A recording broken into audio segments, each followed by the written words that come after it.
Hello, everybody. Welcome to another daily dose of gaming news and all that good stuff. And as always, I also publish on Rumble and on Patreon for extra support. Any kind of updates I usually go about on Twitter X. Um, Later today, I will be able to launch a new gaming series, which is Dead Stranding. At this moment, I will start by publishing maybe two episodes per week.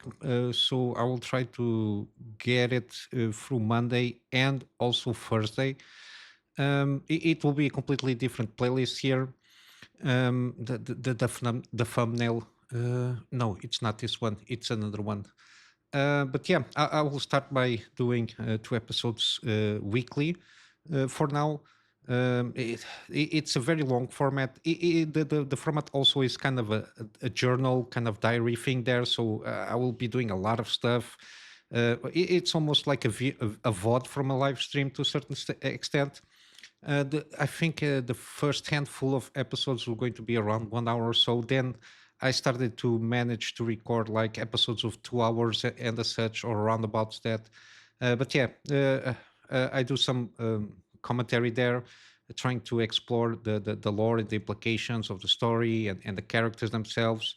I've been enjoying the game. I started over. I already played, I think, a third or a quarter of the game. I'm not sure. I'm still retreading stuff that I already played still.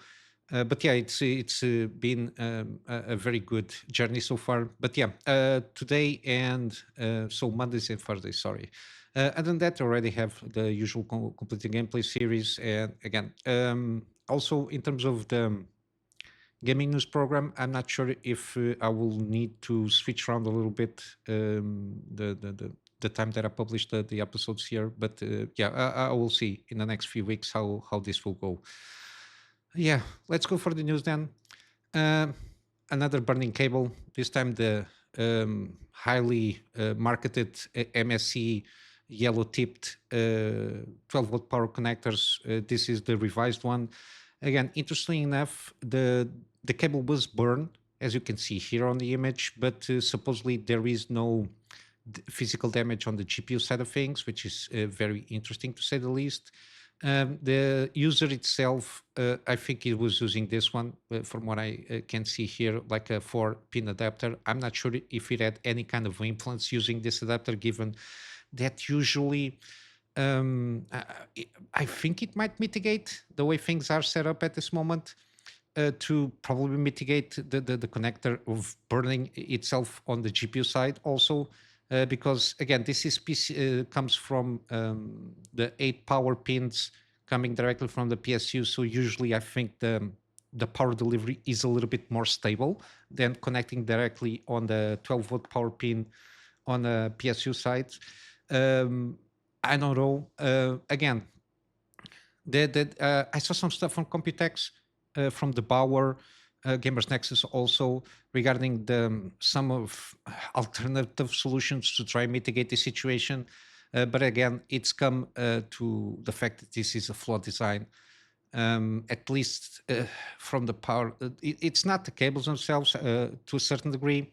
I think the cables can handle this. Is how the interface of the GPU doesn't have like any kind of power, not moderation, but power, in terms of current distribution, or regulation in terms of like a physical module to the so there is no too much amperage of one of the pins there, because again, this is 12 pins, only 6 of them are the ones that are sending power. The rest is ground connections there. That's why usually we see only 6 completely melted. Again, this is a flawed design. I think there is theoretically on this GPU side of things, because it's the GPU that demands the power delivery from the PSU. I think, I don't know, a physical module, but that needs to be integrated on the GPU side of things. There was a similar solution on the 3090 Ti that people tend to forget. It was the first GPU to be using this kind of connector. And since the 40 series, so the 4090s, 4080s, and 50 series, all of them, they are they don't have this module, and so far we never saw. Again, if my memory doesn't fail, we never saw a 3090 Ti having this kind of issues. Only the 40 series, so the 4090 and some 4080s, and then with the 50 series that demand a little bit more power, specifically the 5090. The PSU itself is a pretty good one, a Corsair HX 1500 watts. Again, I think this is something that needs to be completely, I don't know, reinvented or changed, because again, um, the sites and the way they still report this, they tend to go a little bit always the has a debate of a user error again.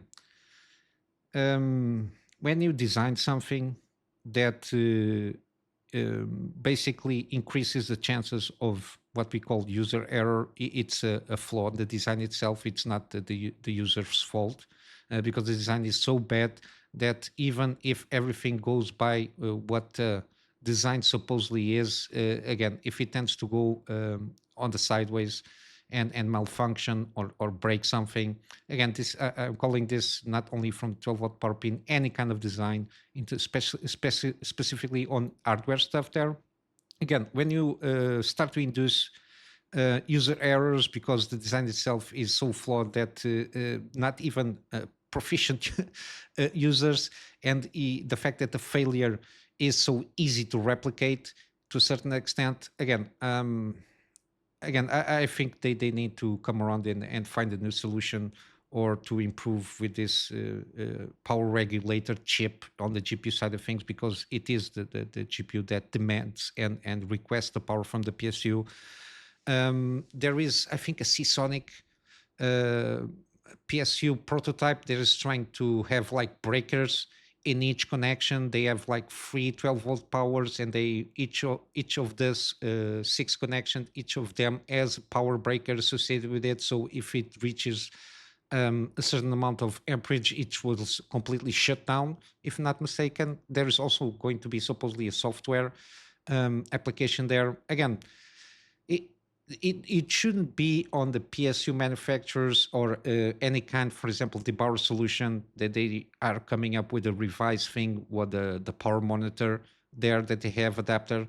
Again, it shouldn't be dependent on third parties to try and fix the problems that were implemented with this design there. And we've been seeing this design is so problematic that still to this day, AMD, even the 9070 XT, and I think even from the next generation of GPUs, I think they will, in terms of mass adoption of this adapter, I don't think they will adopt there. There are some AIBs the from AMD GPU manufacturing that have, but it's not all of them. Some specific models, I think they have this 12-volt power pin. Again, I don't recommend. Given again, we've been seeing this more and more from this this design, and I think it's a shit show for the consumer. Again, you're spending specifically on 5090s to 2000 plus dollars on the GPU that again, because of a defective design, you just can have your GPU completely thrown to the trash, because again, this is not good. But yeah, continuing with the NVIDIA shit show, 60 class cards. Again, they have to. The NVIDIA had to release a firmware fix for the 60 class series to address black screen and reboot issues. I think this has to do with the fact of incompatibility, specifically on legacy BIOS. So BIOS that are not UEFI, the most recent ones. I think this tries to address specific things with legacy BIOS. Again, NVIDIA is trying to. We saw this with the physics framework. This 5000 series don't support physics 32 bits. They are trying to obsolete everything. think it's not worth supporting more. But again, with the 60 class cards, they had to address this issue on having releasing a firmware specific for this situation. Again, they only recommend if you're having any kind of issues with black screens and reboots of the system out of nowhere or shutdowns. They recommend on the 60 class cards for you to, I don't know, to do this firmware update, which it's very weird. And again, a completely shit show of a launch of their own GPUs. I've been covering from the missing ROPs, the driver issues, it's hotfix after hotfixes. Yeah, again, if you're having any issues and you have a 60 class cards, again, probably this might solve your situation if you're having black screen or reboot issues on your system. Then on the gaming side of things, there is a marathon rumor or a rumor about marathon that they canceled the marketing plans that were in place supposedly for the 23rd of September launch. Again, we got the situation. Not only the game doesn't look that good in terms of gameplay mechanics for an extraction shooter. Then we got also the fact again for the fourth or the fifth time in 3 years or something like that. Bungie was caught stealing assets and artwork, and they say they are going to fix and the situation again for the fourth or fifth time on the row. Again, nobody believes that. This rumor regarding the cancellation of the marketing plans for now that were in place comes from Colin Moriarty. Similarly, somebody from inside the Sony company, because again, Bungie is a first party studio from PlayStation or Sony, reached out to him saying that or at least Colin Moriarty said, I was told by someone familiar with marketing plans in the key overseas market that they are now no plans to do paid marketing for Marathon at all. I don't know if those plans were affected by what was recently happened or if that was always a plan or whatever. But it is considered a fairly unusual move for a game of this high profile. Again, it's Bungie, the famous studio that reached out to their status through Halo, then supposedly through Destiny 2, which it's been a shit show also. It has its own issues by itself, but yeah. Probably we're going to see another Concord with this one. I don't know. There is some rumors that even the if they don't put their things together, probably they will shut down the studio. I don't know.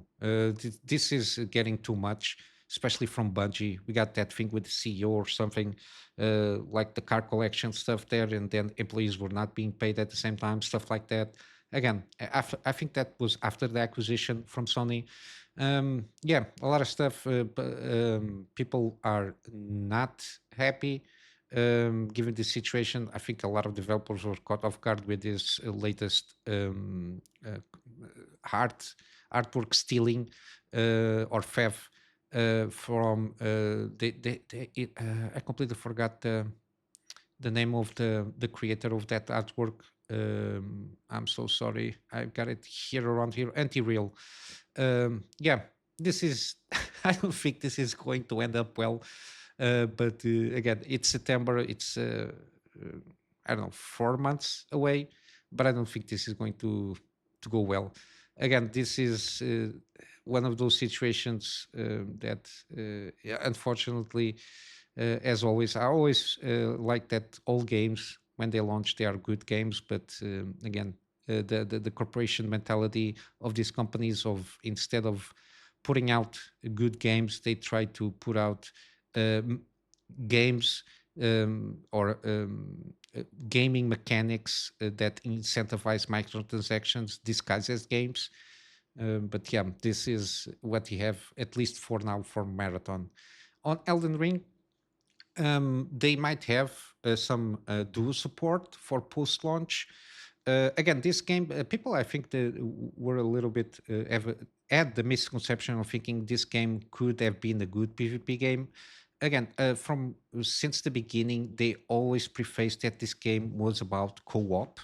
In terms of how the mechanics revolve around, it's always about co-op, even though they did manage to balance and tweak the game around free player co-op.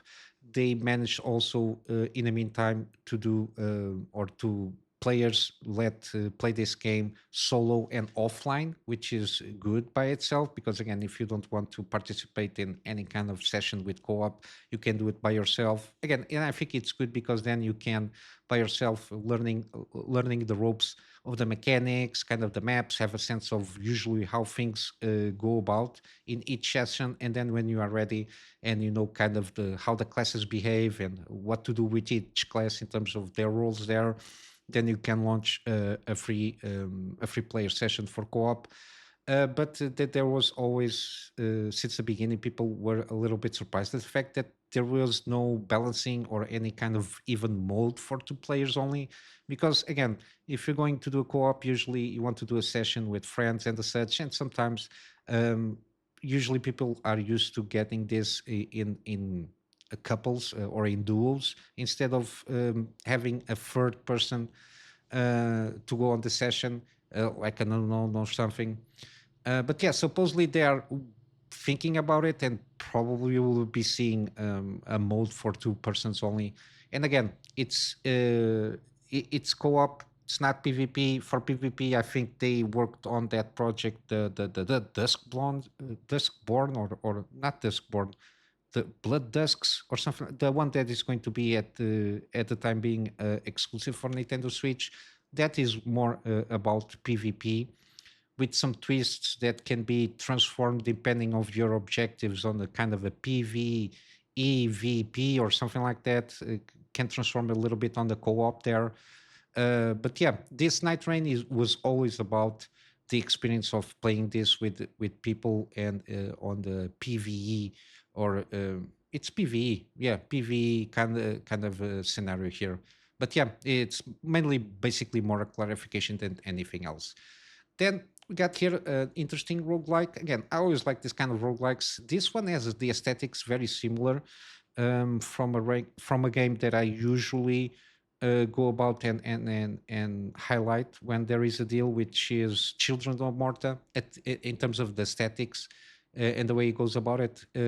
This game is called To Kill a God, and it seems to be with some interesting mechanics and evolution of the character there. Got a lot of abilities. It shows on the trailer like hundreds of abilities that you can use on your own path.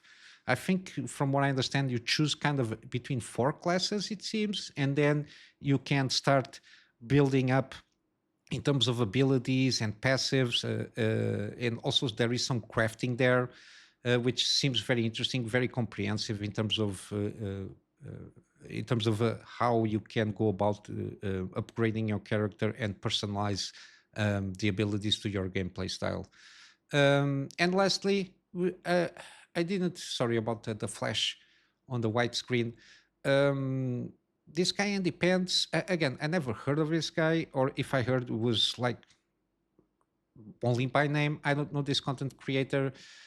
Supposedly, he's got a new game that was supposedly coming out.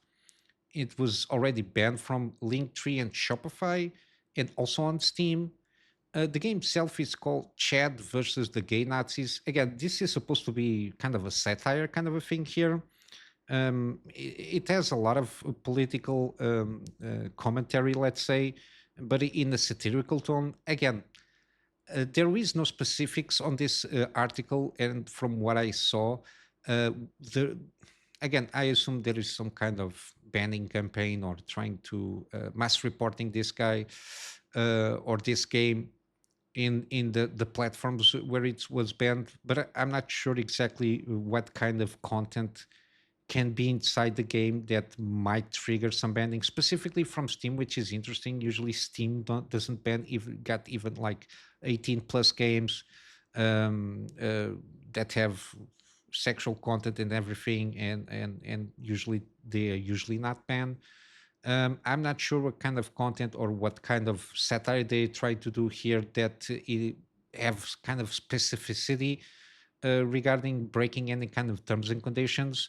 Again, regarding Linktree and Shopify, again, I think there is some external pressure of mass reporting or something like that regarding this game.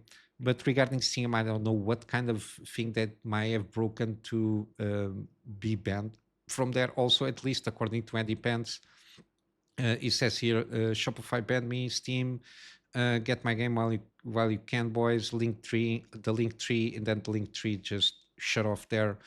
Again, we got this guy here, the Kate Bush, which is the airbag one. I think he has like various accounts. He usually does mass reporting campaigns against people that he doesn't like on X and other platforms.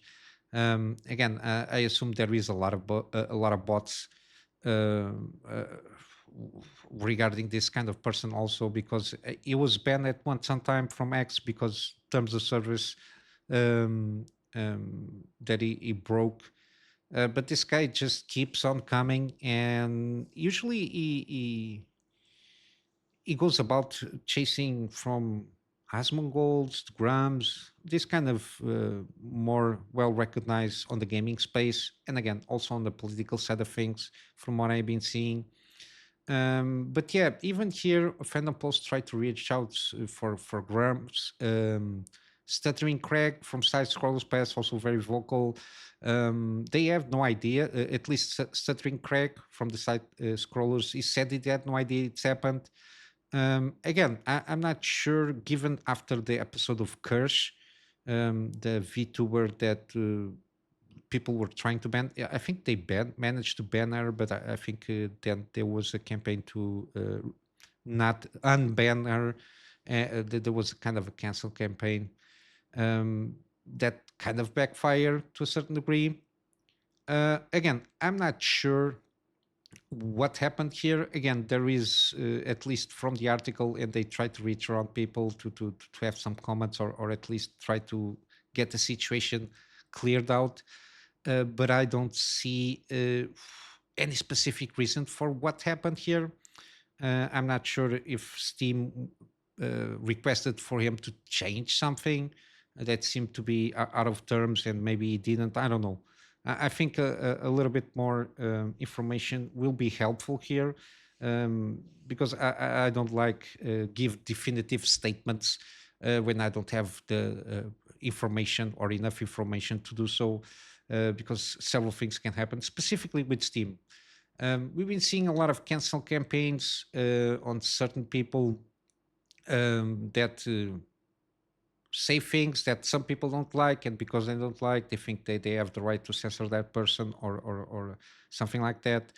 And they do campaign pressures to usually platforms that like Shopify, PayPal, and the such. They usually try to basically debank persons, which I think should not be done unless they are breaking the law. But again, when you say something that might be considered offensive, I don't think there is no reason to ban anybody. My philosophy is about free speech is, as long as not breaking the law and there is common sense used, you can say whatever you want, because everybody knows that in real life there is bad ideas, stupid ideas, offensive ideas. That there is all of that, and I don't think that nobody should be stopped there. I think bad ideas or stupid ideas, offensive ideas, should be battled with good ideas, and for you to have a discussion, a debate, whatever, for those good ideas, you should be able to talk with those persons, because censoring them will only reinforce their position, because again, to a certain degree, it is a reinforcement that you are right. um, Usually that's in terms of history context, on historic context. Usually when people that have power start censoring is because they are hearing stuff they don't like, and they think it's not appropriate, let's say. But yeah, I'm a free speech advocate, as its purest form. And again, there are limitations for free speech. I'm not an absolutist, because I think certain things should not uh, should not be said. Um, I don't know. For example, you should not be in a full theater or a convention center and start screaming fire, fire. Again, these kind of things, common sense stuff. But yeah, the banning, this game again, given that it's turned more to the satire thing there. The title itself, Chad versus the gay Nazis, again by itself, you can say that it's basically a satire by the title. Again, you got the gay Nazi flag here, and the map stuff, which is completely abhorrent there. But yeah, I don't know. I don't know. I need more information to have a more definitive opinion on this one. But yeah, I don't think so far, from what I've been seeing, the guy broke any kind of laws or something like that for this to happen. Again, I will try to see the evolution of this. And with that said, let's go for some gaming stuff here. A games deal, sorry. We still have free games from Epic Game Store. Got delivered at all costs. It's a new game. It's an okayish game from what I understand. And again, it's for free. Seems to have some humor on it and some plot twists with aliens or something like that. Then you got Sifu. Again, this Gig Apocalypse. I don't know what it is. So if you heard of it, if you want, again, you can claim this free for free until May 29th. On Steam, we got Armor Core 6 still on sale, 40% off. We got the Bioshock collection is still on sale until the 29th. Again, the trilogy, the remastered versions of the first two, plus Bioshock Infinite, and all the content associated with these free games is there, 80% off. We got King Arthur Knight's Tales, again 70% off in all the extra content. Also in these packs here, I think some of them are more content there for you to play. Seems very interesting one if you like turn-based tactics games. Again, it's Arthurian legend kind of a thing there with some twists here and there, more horror, if not mistaken. Then you got Guardians of the Galaxy, 85% off. This one seems a good one. I will play this one by myself one of these days. I managed to claim it for free from Epic Game Store. And yeah, it seems to be a pretty good one. Then you got Midnight Suns, a recommendation from my part. I did a gaming series on this one. If you're curious about it, you can check out the first couple of episodes to have a sense of what the game loop is. And yeah, it's from the same guys that brought XCOM 2, and it's kind of a turn-based game with some deck building mechanics there. We got Metaphor Red Fantasio, 35% off. We got Red Dead Redemption 2, 75% off still. Then we got Stalker 2 is 20% off in all of the editions that they have there. We got the Deus Ex games on sale. So Human Revolution, this is the director's cut, 85% off. Again, recommendation from my part, and also Deus Ex Mankind Divided. I played a little bit of this game. I will eventually do a gaming series on these two games. And yeah, 85% off also. Then you got here Dome Keeper. Again, I played a little bit this game. I did enjoy it. If you like kind of a tower defense kind of a game here, and do some runs and have some digging mechanics also, where you unlock several stuff there. Again, this is a pretty good game. It's 50% off at this moment. You got a demo here to try out. It's pretty extensive, the demo. You can have an understanding of how this game plays, and I do recommend it. Then you got XCOM 2. Again, this is a no-brainer if you like turn-based tactic games. It's 95% off the base edition, but I do recommend to buy all the packs here, mainly because of the mods. The mods are increase a lot the replayability of this game. Even though I recommend the first playthrough to be a vanilla one, and then the other runs that you want to do. Again, there is I don't know, thousands of mods for this game, where you can explore different. Again, depending on the mod set that you want to go, the game plays completely different from each run, and there is some challenging mods there if you like this kind of games. And then you got also kind of the spiritual sequel, which is XCOM Chimera Squad. Again, this game, from my understand, tries to do several things, some twists here and there on the formula. Again, it's not XCOM free or something like that. It's a shorter game, and I think people were expecting kind of a XCOM free with this one, but it's not. It's a little bit more, I don't know, linear. That there is less. I don't know, less possibilities, let's say, in squad management. Again, I think there are a predefined set of characters that you can get and unlock throughout the run that you do, and even the game mechanics, how you go about it. You got the approach where you can do the breach, which is a pre-phase stuff there. Again, they try a lot of different things, which I appreciated. But yeah, people I think were expecting like XCOM 3 or an XCOM 2.5, something like that. That's why it has a mixed result there. But yeah, it seems a pretty interesting one. And I will wrap up here for today with a plug on my Patreon for extra support. Usually, this extra support is for me to try and get a better storage solution so I can get backups of stuff that I do for my clients. And of course, some extra space for the videos that I do for the channel. And with all that said, I hope you have a wonderful day. I'll see you in the next one. So, till then, Kunamy Master out.